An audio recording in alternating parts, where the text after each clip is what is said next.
Hello, I'm Seth for Privacy, and welcome to Season 2, Episode 8 of Opt Out. Opt Out's a show where I sit down with passionate people to learn why privacy matters to them, the tools and techniques they found and leveraged, and where we encourage and inspire others towards personal privacy and data sovereignty.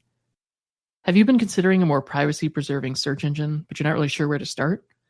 This episode, we're going to sit down with Kelly from Startpage to chat about the Startpage search engine, how it works, its limitations, and a lot more. Welcome on to Opt Out, Kelly. Hi, Seth. Happy to be here. Yeah, very thankful that you were willing to come on, and it's been helpful over email, but just really excited to chat more about Startpage. And I've really been circling back to Startpage after actually using them first when I started my privacy journey. They're kind of the first search engine that I started using, and wanted to circle back and give them a try, especially with y'all's latest extension that you released. So really excited to sit down, answer some questions that I had, that listeners had, and just learn a little bit more there. But for those who don't know you or aren't familiar with Startpage, do you mind just introducing yourself and telling us a little bit about what Startpage does? Definitely. So I am the director of brand for Startpage. And Seth, as you pointed out, we were the very first private search engine that was ever created back in 2006. So wow. We have been offering private search for over 15 years. And it started in the Netherlands, and now it's grown to be a global private search engine where people from all over the world are able to search for anything without passing their IP address or any personal data. They have access to the Google search index through a unique relationship that we have with Google. And after they search on Startpage, they receive unprofiled, unpersonalized search results and never have a search history ever again. And sounds pretty ideal. Yeah. Well, I definitely want to dive a little bit more into Startpage Search itself, but I love to hear a little bit more about kind of the personal journey that people have gone through that I have on the show. And obviously, you working for a privacy-preserving company and a company that very much seems to value privacy. I'd love to hear a little bit more about what it was that woke you up to the need for personal privacy. Absolutely. Happy to talk about that. And the answer might surprise you, but my background really is in branding and marketing, and I'd done quite a bit of nonprofit work on the side. And when I came across Startpage and the opportunity to help grow their brand, I did not know that private search was even an option. I thought, passing over your data was the sacrifice you had to make to access the internet. So my privacy journey really began to know that I had an option when it came to being online, an option to choose when and where and how I share personal data. So Startpage really combined, the opportunity with Startpage really combined the ability to take my experience of marketing products and digital products mainly to people around the world, but to do it from a perspective where it's a free product, it's easy to use, we genuinely feel like we're helping people, and then adding on that extra layer of providing a choice for people. I think that's one of the biggest conversations I have with folks when they're like, wait, I have an option when it comes to searching online? Yeah, I think Google definitely got the branding win by making the word Google synonymous with searching online. So a lot of people don't realize that there's other options, or maybe they've stumbled across like Bing or Yahoo search, just having it in a browser or something like that. But it's definitely a space where a lot of people don't even realize that there are other options out there because Google is so synonymous with search. So I definitely understand kind of coming across Startpage and not even knowing that there were options out there.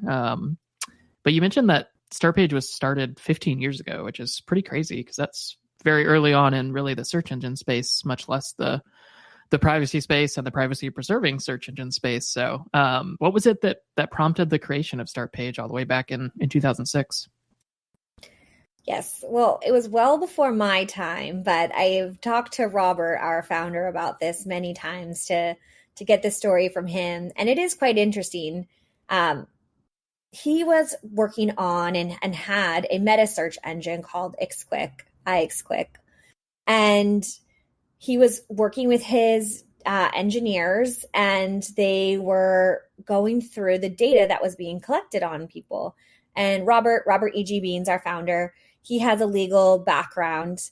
And as he started to sift through the data that was available on individuals that was all tied back to their IP address, he began to feel very uncomfortable about it. People searching about their health, family issues, all tied back to a singular IP address at the time. And, he asked his team, do we really need this data? Do we need all of this information on people?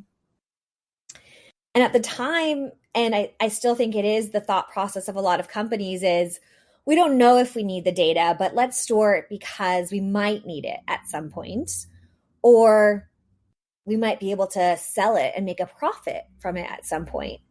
And Robert didn't want to do that from a legal perspective and from an ethical perspective. So he posed the question, what if we delivered search without tracking? And I think a lot of people have scratched their heads at that and thought about, how would that even work?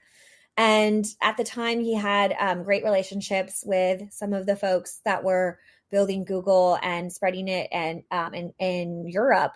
And, they made a contract to try it.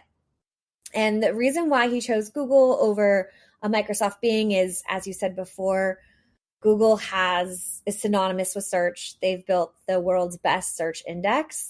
So he was able to create a pretty unique contract with them that allows us to pay for their search index and really be that conduit, that intermediary between an individual and Google, so that when they search, Google doesn't know that it's an individual. They just see Startpage searching. So all of that happened back in 2006. We've come a long way from that. We've added a lot many new features. Our interface has updated. But that was the pivotal moment of how it all started. Yeah, it's pretty crazy, and I'm glad that you mentioned kind of the data that can be collected about someone just through search. I mean, if we don't even consider the other aspects of data collection and tracking that go on today, if you just kind of pause, take a moment, and think about all of the things that you've Googled or searched or start paged, whatever the verb is of that. But if you think about the things that you've searched and think about what it would look like for somebody who has a list of all of the things that you've searched from your specific IP address, just start to think about the picture that they can get about who you are, about, like you mentioned, your health problems, maybe mental health problems. They could get information like where you go to school, your kids go to school, where you shop, where you eat. There's just a treasure trove of data there. So that's why having a privacy preserving search option is so vital, because it really can be a hub of data collection. And I liked also that you mentioned that part of what you do is you provide non-personalized search results so that people aren't getting things crafted specifically for them. They're able to get just kind of the raw search results and not have the issues of information being manipulated or search results getting manipulated as well based on who you are, where you live, your political views, all of that kind of stuff. So there's a lot that goes into a search engine and a lot that can be gained by a company by collecting that data and profiling the users. So I'm glad that it was a choice very early on for Startpage to be conscious about that, to think of the ethical implications and not just sit on the data in hopes it's useful or actively profit off the data itself. Definitely. And when you're talking about receiving manipulated or personalized search results, the algorithms that are built upon people's online behavior, sometimes aren't completely nefarious. Yeah. They're simply built on, what websites you go to, what news you tend to read, what social media posts or accounts you interact with. However, you can create this echo chamber for yourself, which they call a filter bubble, And then you're not seeing the full picture of the world and information out there. And you can be trapped in that really from your own behavior. And then there's the whole other side of online targeting where, election manipulation and all of that is readily available by knowing what you do online and knowing how to target you. Yeah, absolutely. And that is a great call out, that it's not necessarily that like Google are evil and are like actively manipulating your search results to harm you, but a lot of the issues can come in with how the algorithm actually builds its search results around you. And I think you really broke it down well there. But it is important that I don't think like Google is always doing like evil things with your search results, but it can be a piece of it. And even the kind of non-nefarious things can have issues and can have kind of a ripple effect on the access you have to data online. Exactly. So when someone kind of jumps in, starts using Startpage for their search engine, what's kind of the one thing or the things that you hope that users get from making that switch? That's a really good question. One is peace of mind. When you're home in the privacy of your own home, you might close the blinds, so that your neighbors aren't seeing what you're watching on television, or somebody walking by can't, see you in your house clothes. When you make phone calls or, you're journaling, you tend to, go do that in a quiet space so you can have your privacy. When you're searching online, I mean, sometimes I wish that on non-private search engines, there was just like a blinking red recording light because that is what's happening. So I would love for people to, when they start searching on Startpage, to feel that peace of mind that I can ask these questions. I can search for these queries, knowing that I truly am the only person who knows that I'm looking for this. And it won't be used in a digital ad later on, or, it won't be used in a criminal or civil law case to, set the tone of who I am as a person. So peace of mind is a really big one that I hope that people take when they search on Startpage.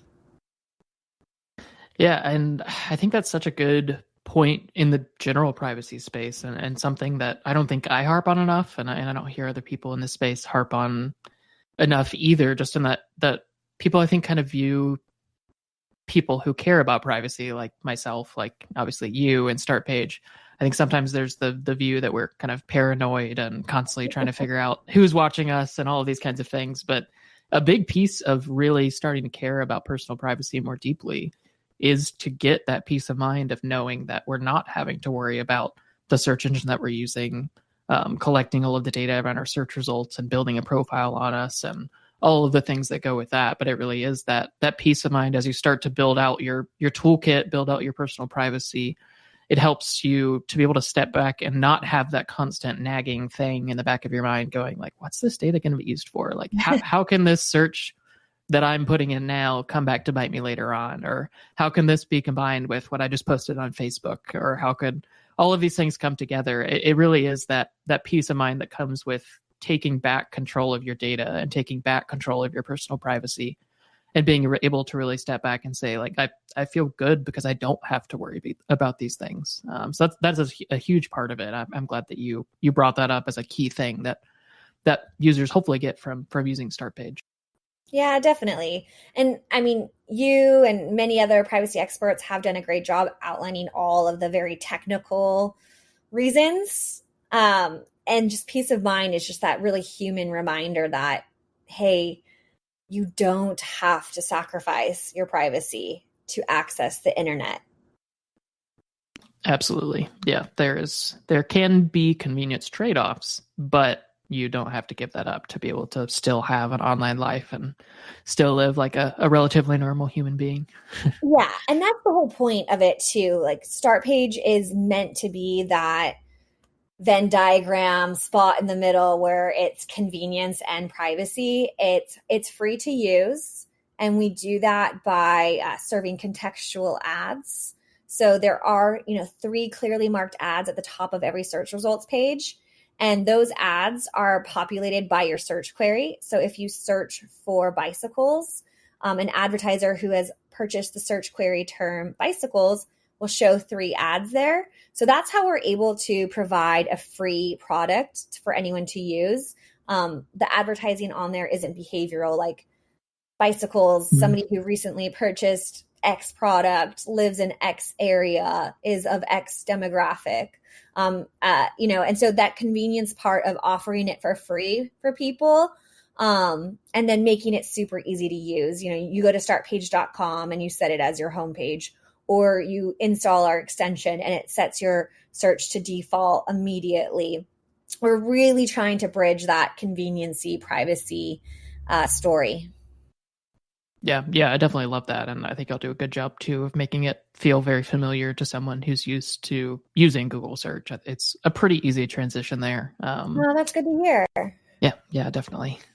So we talked a little bit about the kind of the advantages that using Startpage comes with and the things you can gain from that. But I'd love to hear if there are any limitations that users should be aware of when using Startpage, maybe in comparison to Google or something like that, or maybe just general limitations of y'all's approach to privacy preserving search. Good question. And if I could have a sit-down tutorial with each new user, I'd love to, because it does take a shift in the way that you write your query. So we don't know anything about you as an individual. So if you search for best coffee near me, your search results aren't going to be exactly what you're hoping for. You'll need to put in either your zip code, or near an address, or the city in there. Same thing for weather. You do have to put in some location information that then as soon as you enter that into your query, it's forgotten, right? So you don't have to have, when a website asks for you to share your location, we'll never ask for that. So, but when you enter your query, you yourself do have to manually put that in. So that's one kind of trade-off where you do have to think through your search query a bit more on private search than you would on a non-private search engine. Other elements are, we get this question from our users all the time is, why can't we have the infinite scroll? And that really is because we as a company pay a price for every single search that people make on our search engine. So we do have, a set amount of search results per page. And that is because per page, per search, Startpage is paying money for you to do that. So that's one call out. Yes. Yeah, I did not realize that was the reason for that. I guess I've never really worried about it because I normally don't have to dig that deeply for search results, I guess. But that's a really interesting call out, and especially the one about just you need to do the work to contextualize your search rather than relying on Google having the all-seeing eye overview of your life and being able to fill in the details around your search to help contextualize it for you. You really kind of have to do the legwork there, which again to me is well worth the convenience trade-off to gain that privacy and to gain that peace of mind. But definitely a good thing for users to be aware of, that you may have to be a little bit more specific and particular and nuanced about the way that you approach writing your search queries themselves. Yeah, it does take a moment to rethink the way that you approach each query. But once you get going, it's absolutely feels like second nature to anyone. And we do have per search where you can refine your search as well. So you can refine it by what region you're based in. You can refine it by date and time. So there are also different ways where if you aren't feeling like you're getting the search results that you're looking for, make sure that on your search results page, you do take a look at the options you have there to filter and refine your search. Good call outs for sure. And if you did get the chance to sit down with every listener and walk them through using Startpage, what are some settings or features that you would kind of walk them through or get them familiar with when they're first starting to use Startpage? So one would be taking them through, just that kind of clear query writing. I love our weather feature. That's one I would love for people to go through, simply because weather is something that we check every day. So if you can do it in a private way without sharing your location, you're going to cut down a lot on the amount of data harvesting that happens through weather websites and weather apps. And we have a really great widget that pulls in weather information, 7-day forecasts, basically everything you'd want to know about your upcoming week of weather through an API called tomorrow.io. So I'd really focus people on learning to do that, or on training themselves to check their weather daily on that.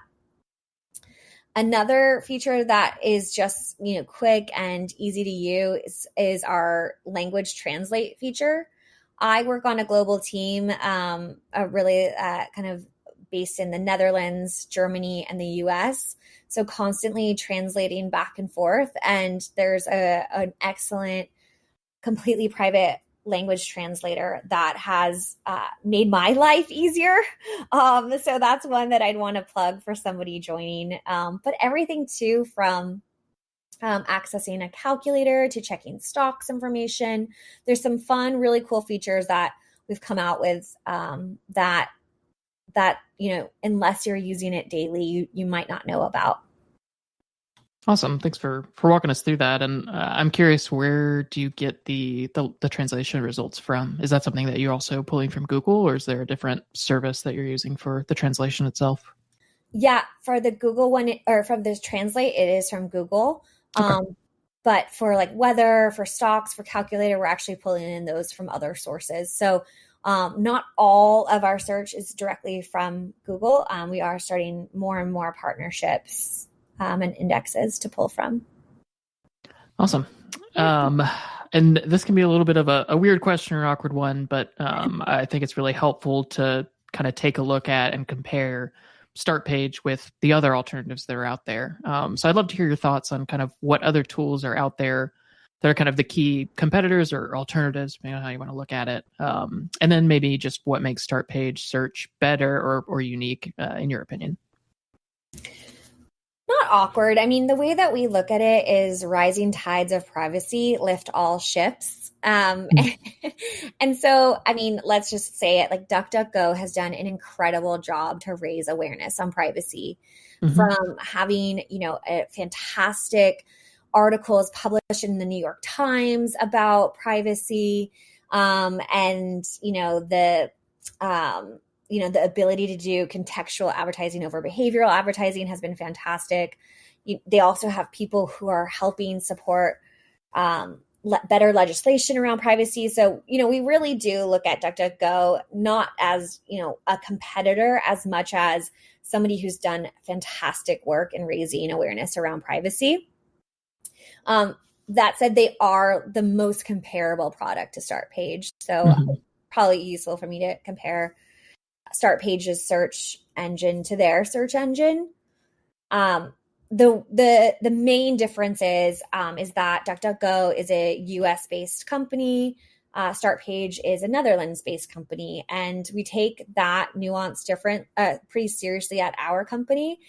We have on-premise servers, and that's the first and the final layer, the first and third layer of protection that someone's search gets processed through. Only members of our European team have access to those secured on-premise servers, and that ensures that any user worldwide is thus protected by European and Dutch privacy legislation, which is by far the most stringent available. So, it's not that we think the American team would try to get someone's personal data. It's just that, we're subject to US legislation while our European colleagues are not. So that's a big difference between DuckDuckGo, just the Europe versus US difference. The other major difference is they pull their search results from Microsoft Bing, while Startpage pulls search results from Google. And again, that just started from that really fantastic relationship that Robert has fostered over the years with Google. And people go to search engines to find information, not to just continue searching. And Google search index is just better than Microsoft Bing, hands down. Yeah. I will say where DuckDuckGo, I think, has great strengths and has made kind of further strides that Startpage is catching up on is their user interface. Ours is, improving over the last few years, but theirs is super slick and, it's very visual. So they have done a great job with that. And the last bit is we have anonymous view, which DuckDuckGo does not offer. So to the left of every single search result, you'll see a mask icon. If you click that mask icon, you can actually open the search result using a proxy. And the proxy ensures that this website can't set any type of cookies or tracking on your client ID. That website sees that Startpage is there. So you'll even notice that the date and time gets switched to Startpage on the page. And that means that you can not only search in private, but you can also browse websites in your search results completely anonymously. So that's a standout feature that you could only find on Startpage. And so that's essentially proxying all of the web traffic for that page through Startpage's servers, I assume. Yes. Okay. Yeah, that makes sense. Can provide some privacy, especially from the website that you're browsing itself. Yeah, I mean, it was an important addition, and it has evolved most definitely since it launched in 2018. There are still some websites where anonymous view is not going to work on because they won't let a person enter their website without that level of tracking. So if you notice that anonymous view isn't working on, let's say, a travel booking website or like a flight search website, it's probably because there's a lot of tracking and you should be really careful on that website. Yeah, it's always a bad sign when I'm browsing and have like uBlock Origin and maybe like Braves blocking and try to load a website and everything just fails miserably. It's usually not a sign that there's an issue on my end, but usually a sign there's a lot of tracking going on. Exactly. They want to load all the things.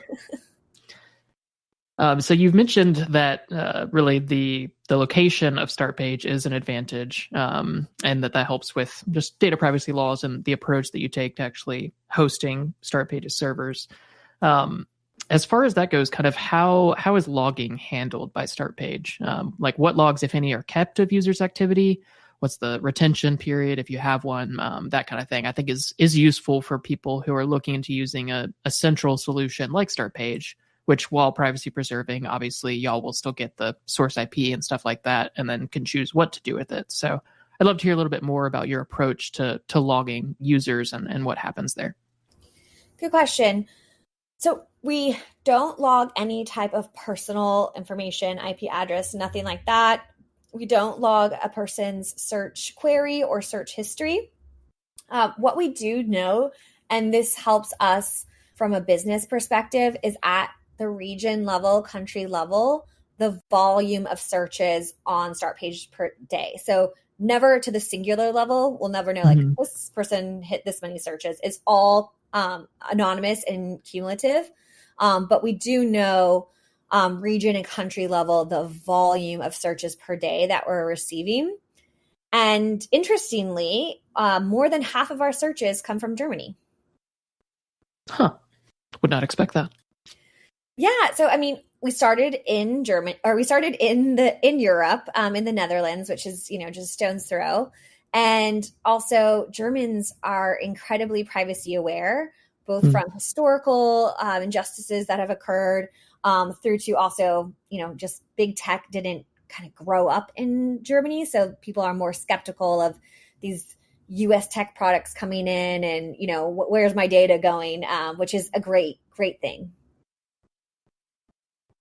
Yeah, that does make sense. I do forget that Germany and Germans in general are a bit more, or really I should say a lot more privacy focused or privacy aware than people in America, which is obviously where I'm at and most of the people that I engage with. Definitely a difference in perspective there, and hopefully we can work our way towards being a little bit more like Germany and their approach to data and privacy generally over time. Let's take a quick break from this episode to chat about the sponsors of Opt Out, Cake Wallet and local Monero. Cake Wallet is a key tool that I use daily, as it allows me to easily and quickly use Monero for private by default payments. It's available on both iOS and Android, and is a fantastic way to get started buying and using Monero with a simple and easy to understand user experience. I regularly onboard new users to Cake Wallet and hope that it will help simplify and ease your journey into cryptocurrency. If you're interested in purchasing Monero for the first time, or helping to bring others into a parallel economy, I'd recommend you look at using local Monero, like I do, to buy and sell Monero while maintaining your privacy and avoiding invasive exchange surveillance. Local Monero is entirely peer-to-peer and is an important part of opting out of the surveillance state and into a parallel economy.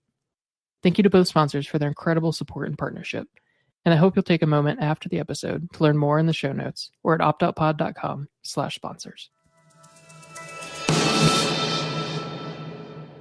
So another question that I had for you is really just kind of, it may be a more technical one, but it's one that circles around how Startpage can compare with a self-hosted solution like SEARX or Whoogle Search or those other alternatives out there that a person can choose to host for themselves, as opposed to using a service like Startpage.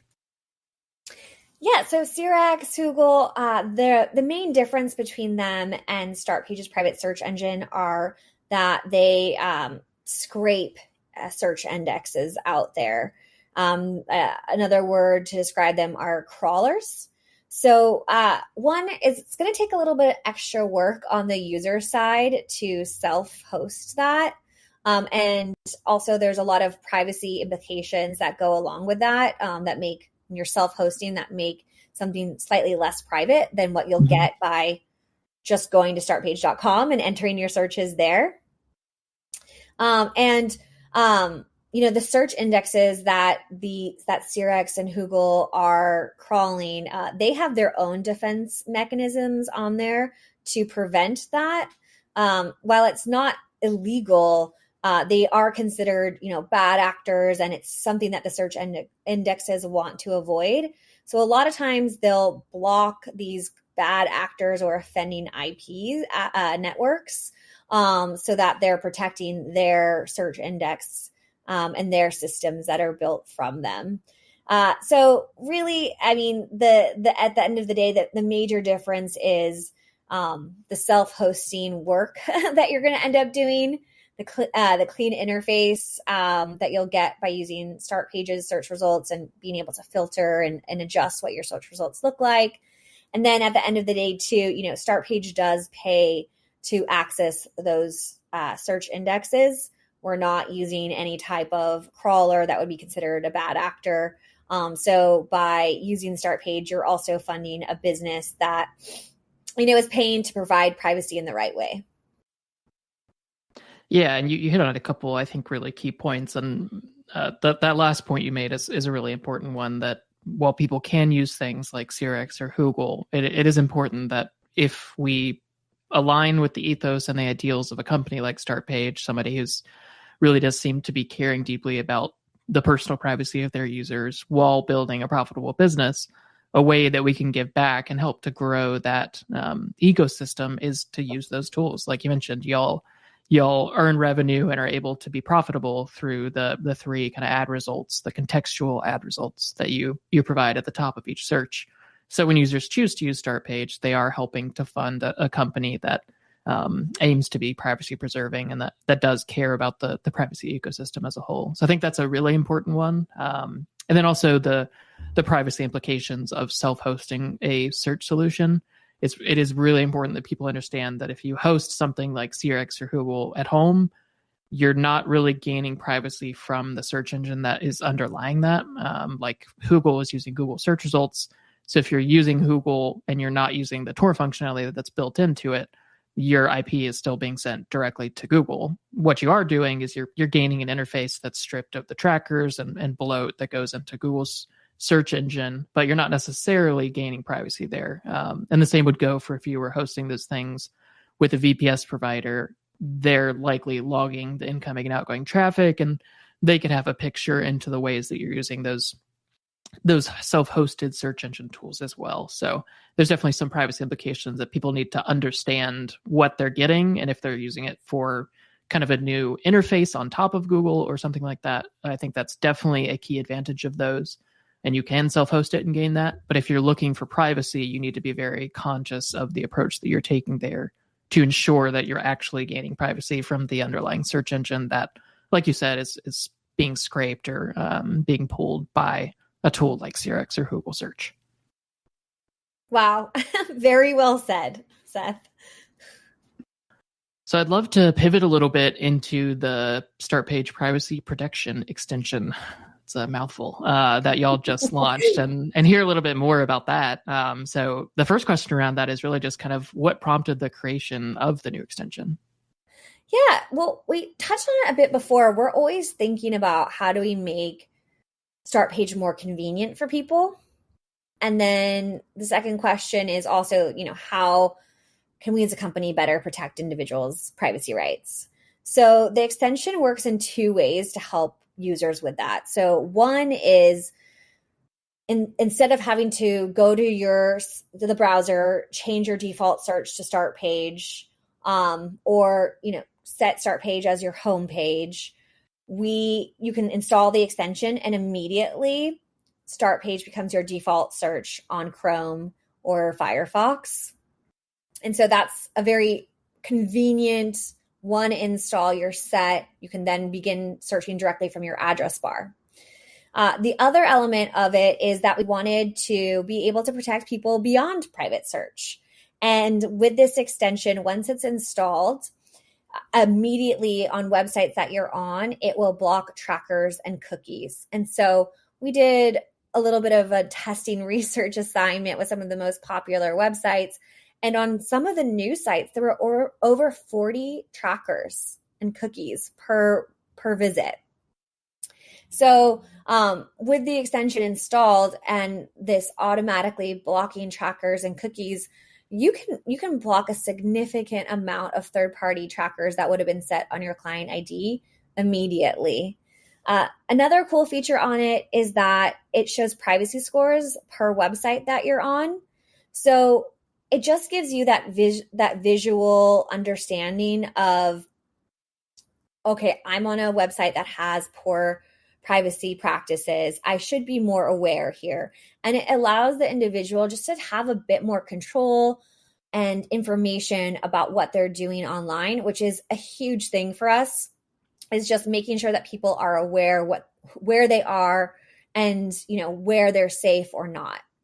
It also has some really cool other features built in there of like sending the global privacy signal and, disabling some social trackers. So there's a lot of cool little features in there, but really the search, the cookie and tracker blocking, and the privacy score and reports are the main areas that can really change an online experience for someone. Yeah, thanks for running through the details there. And I do like that there's a big focus on visualizing the details of a website's approach to privacy and making that very transparent to the user. I think there's so much value in starting to teach people, or at least show people, what sites are trying to take advantage of their data, what sites are trying to load a ton of trackers and collect a bunch of things and really prey on their data with or without their consent. So visualizing that and making it very approachable, like the 1 to 5 score that y'all give to websites based on the tracking that they do and the cookies that they have, I think is a very important piece of building out tools like this, because letting users see this site is trying to take advantage of your data. We've blocked this, but you should be aware that the site has very poor privacy practices is a very important piece of helping people to start to shift away from using those websites, using those services, and start to use different services that maybe do care more deeply about privacy and take a better approach. So I love the visualization piece. Even just the blocking aside, I think the visualization is extremely important there. Well, thanks. I forgot the other part in there is per website, you can click on manage trackers and you actually see the names of the companies that have third-party tracking on the website that you're visiting. So it's like, hey, I was just trying to get a recipe for tonight's dinner. Why is X company trying to siphon off my data here? And so you actually see full names of companies that are on there, which otherwise the tracking is just so black box and you have no idea. This really does make it very readily available for someone to understand who is tracking them and what's going on behind the scene.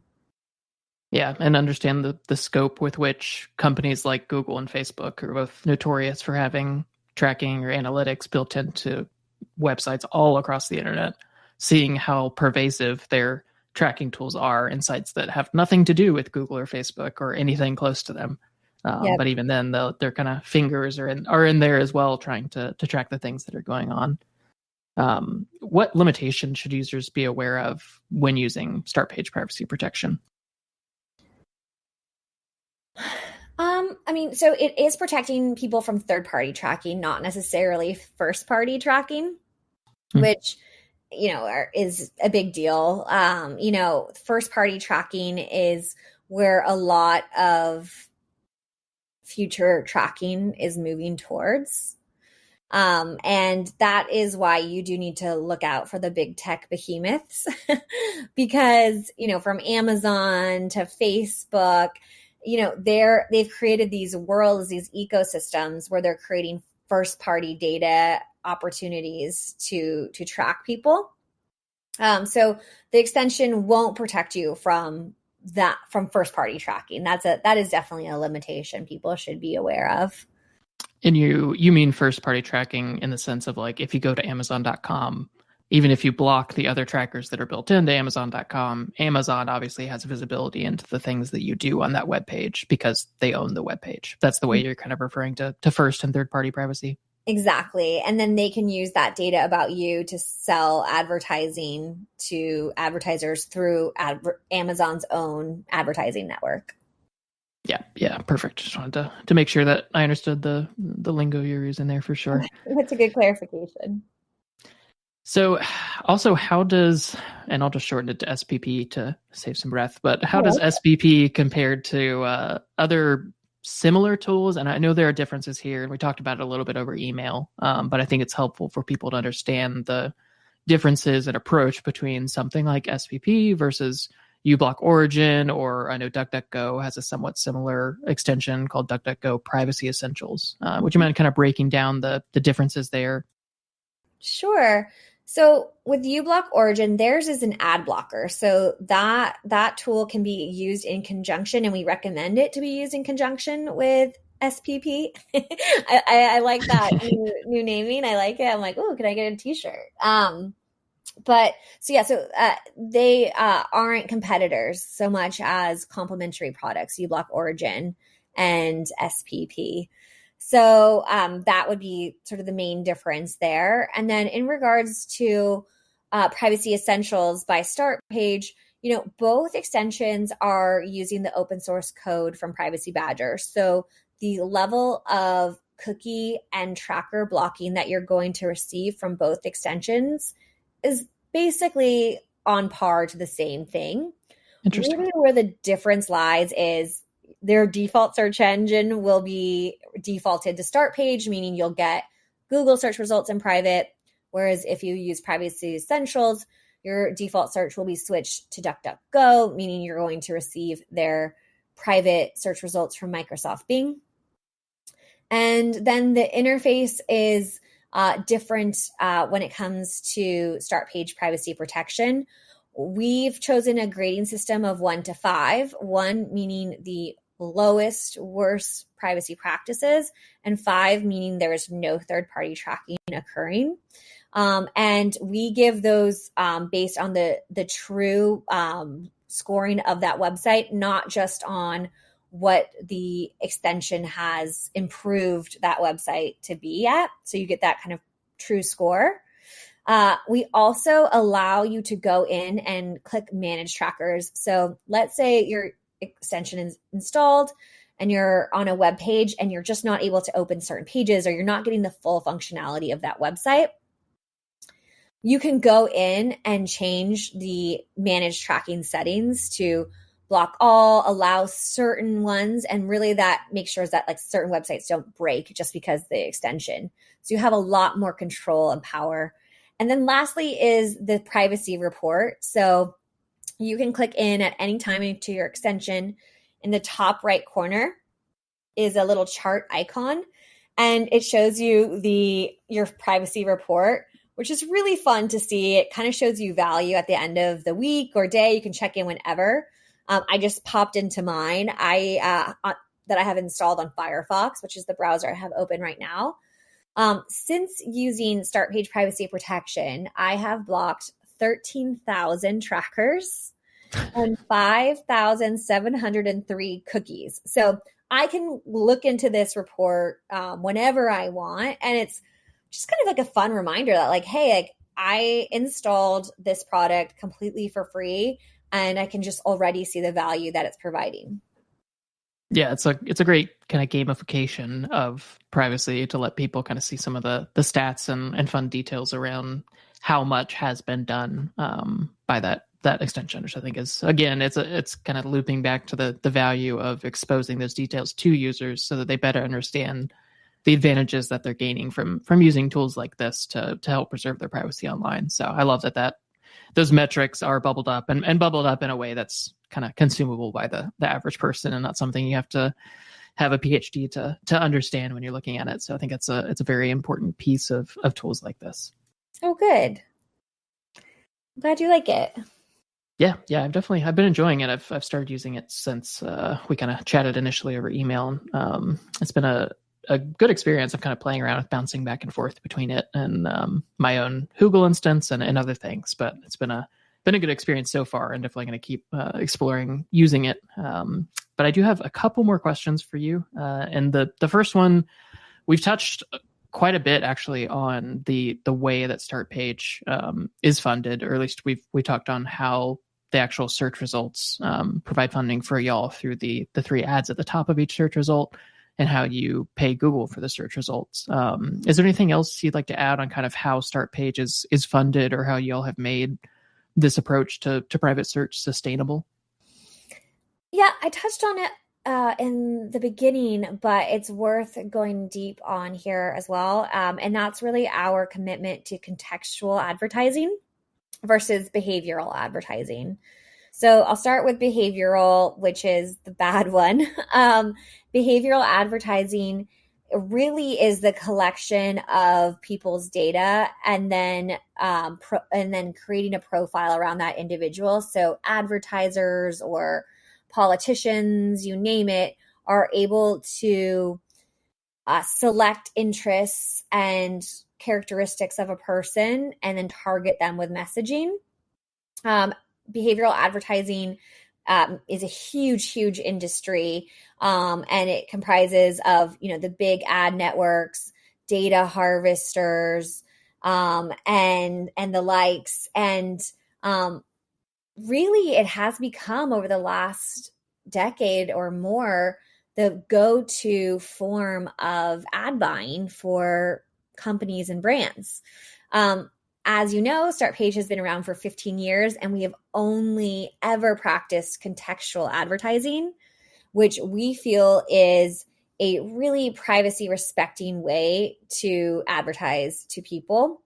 And the way that it works is if you're searching for a certain topic and a brand wants to deliver an ad for someone who is in that context, in that moment searching for something, we will deliver that ad. So if you're, searching for vacations in a certain area and somebody has purchased that search query, ads for that will show, but not necessarily based on your previous search history or your previous browsing history. Yeah, and thank you for diving into that, the details of that, because it is a very important piece to understand how the advertising model, I think, can work in a way that's not invasive and that's not really preying on the data of individual users. I think it's a very interesting approach. And I mean, as someone who definitely does not like ads, I think a large part of that is something that's come from the behavioral targeting of ads and how pervasive that has become on many other sites. So I definitely kind of thinking more deeply about your advertising model makes me kind of want to consider how, if there is a path forward for advertising to be a good way to fund companies that care about privacy, if that company is willing to take those steps like y'all have to to find ways to provide ads without actually preying on the user, collecting data, selling data, all of the other things that we kind of imagine, or we don't imagine, that we know are bundled with behavioral targeting of ads by other companies. Yeah, the New York Times did an actual A/B test study on their own digital news site where they sold contextual ads to advertisers. So say they were writing an article on a certain topic and they said, do you want your ads attached to these topics? Meaning if someone's, looking at the recipe section and you want to sell cookware, instead of any type of demographic information or behavioral information. And they found that they were able to make more money by selling contextual ads than signing up with these ad networks or selling behavioral ads. So contextual can be profitable. Startpage has been profitable since inception for 15 years using contextual only. We're happy to talk to any business that is considering which is the right model for them, and really would love to be the kind of example that contextual does pay. And you don't have to spy on everybody or sell their data to make money. What a unbelievable idea. You don't have to prey on people to build a profitable business. That's a great thing. Awesome. Well, last question that I have for you, Kelly, is just how can listeners jump in and support what you're doing with Startpage? We love hearing from our users. Obviously, we don't have any information about them and what they're doing with the product. So if you're on Twitter, our handle is @Startpage. If you want to email us, please do at support@Startpage. So if there's a question you have about using private search or a feature or a need, we'd love to hear from you. Really, it's all about raising awareness around privacy. So try to talk to your friends and family about the reality that there is an option for them. And we'll just make the world a more private place together. Awesome. Well, love those suggestions. And thank you so much for coming on, Kelly, and kind of walking us through a lot of the details around Startpage, around the privacy search space and the complications and intricacies there. And just love hearing about another business that is privacy conscious, that seems to be taking things very seriously, but has still found a way to be profitable and build up a business over the years. So it's always great to hear that there are ways that businesses can be built while caring deeply about personal privacy. So I hope that space continues to expand, and definitely excited to keep trying Startpage myself, and hope other people will kind of consider Startpage as an option for them. Again, consider it within their threat model and within the specific things that they care about, but consider it as an option. So thank you so much for coming on and walking us through all those details. It's been a pleasure, Seth, and thanks for giving us the opportunity in this space to do it. Absolutely, Kelly. Well, have a great rest of your night. All right, thanks. You too.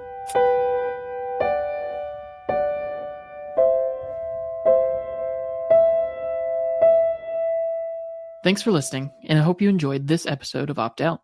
If you did, please take a moment and subscribe to the podcast, or if you're already subscribed, share it with one friend or family member this week. As always, you can check out the link to the guest content and contact info, as well as links to all of the tools we discussed in today's episode. Now get out there and opt out this week.